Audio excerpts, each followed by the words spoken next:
Hello friends, delish Marathi किचनमध्ये सगळ्यांचे स्वागत आहे। आज आपण बनवणार आहोत अगदी बेकरी स्टाईल फ्रूट केक। तुम्ही बघू शकता केक किती मस्त झालाय। चला तर मग रेसिपीला सुरुवात करूया। हे मी 2 चमचे टूटी फ्रूटी आणि बारीक केलेले काजू घेतलेले आहेत। तुम्ही तुमच्या आवडीप्रमाणे ड्रायफ्रुट्स वापरू शकता। 1 कप मैदा आहे, अर्धा कप लोणी आहे, 1 कपला थोडीशी कमी बारीक साखर आहे, दूध आहे अर्धा कप, मिल्क पावडर आहे 2 चमचे आणि कॉर्नफ्लॉवर 1 चमचा। मिल्क पावडर नसेल तर 2 चमचे शाई वापरू शकता। बेकिंग पावडर लागणार आहे आपल्याला। फ्रेश बेकिंग पावडर घ्या, व्हॅनिला इसेन्स आणि 2 अंडी रूम टेम्परेचरवर असू द्यात, फ्रीजमधले डायरेक्ट वापरू नका। त्यात आधी एका मिक्सरच्या भांड्यामध्ये साखर घेऊ आपण। साखर छान बारीक केलेली आहे। आता आपण याच्यामध्ये अर्धा कप लोणी घालून घेऊ। परत दूध पण अर्धा कप आहे, 2 अंडी आणि व्हॅनिला इसेन्स 1 चमचा। हे सगळं मी मिक्सरला छान फिरवून घेतलेलं आहे। आता आपण याच्यामध्ये आपलं जे मिल्क पावडर आहे ते घालून घेऊ, कॉर्नफ्लॉवर आणि मैदा छान चाळून घ्या। मैदा चाळून घेतल्याने केक अगदी हलका होतो, त्यामुळं नक्की चाळून घ्या। आता आपण याच्यामध्ये 1 चमचा बेकिंग पावडर घेऊ। आपला जो पोह्याचा चमचा असतो तो भरून 1 चमचा बेकिंग पावडर। चमच्यानं आधी व्यवस्थित मिक्स करून घ्या।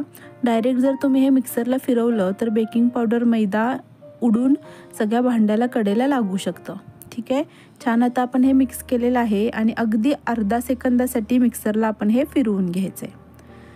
टूटी फ्रूटी खाली चिटकू नये, केकमध्ये खाली बसू नये म्हणून आपण याच्यामध्ये 1 चमचा मैदा मिक्स करून मग हे आपल्या मिक्सचरमध्ये घालणार आहोत।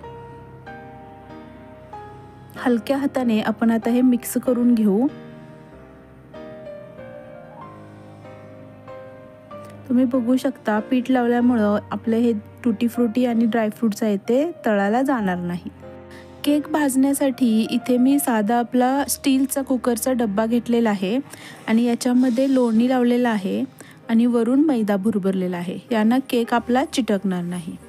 आता आपण हे मिक्सचर केकच्या भांड्यामध्ये ओतून घेऊ।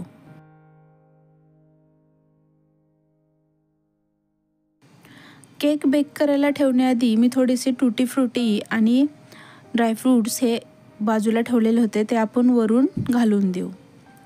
केक बेक करण्यासाठी मी इथे एक मोठी कढई घेतलेली आहे, त्याच्यावरती स्टँड घेतलेला आहे आणि त्या स्टँडवर आपल्याला केकचा डब्बा ठेवायचा आहे। तुम्ही हवं तर कुकरमध्ये डायरेक्ट ही केक बेक करू शकता, फक्त कुकरची रिंग आणि शिट्टी काढून घ्या। आता आपण केक बेक करण्यासाठी ठेवून देऊ। सुरुवातीचे 5 मिनिटं आपल्याला फ्लेम ही हाय ठेवायची आहे आणि परतचा अर्धा तास अगदी कमी फ्लेमवर आपल्याला केक बेक करून घ्यायचा आहे। 30 मिनिटं झालेली आहेत। तुम्ही बघू शकता मस्त असा केक आपला भाजलेला आहे। केक आता आपण डिमोल्ड करू। मस्त असा आपला टूटी फ्रूटी केक रेडी आहे। तुम्ही बघू शकता किती हलका आणि स्पॉन्जी आपला केक तयार झालेला आहे।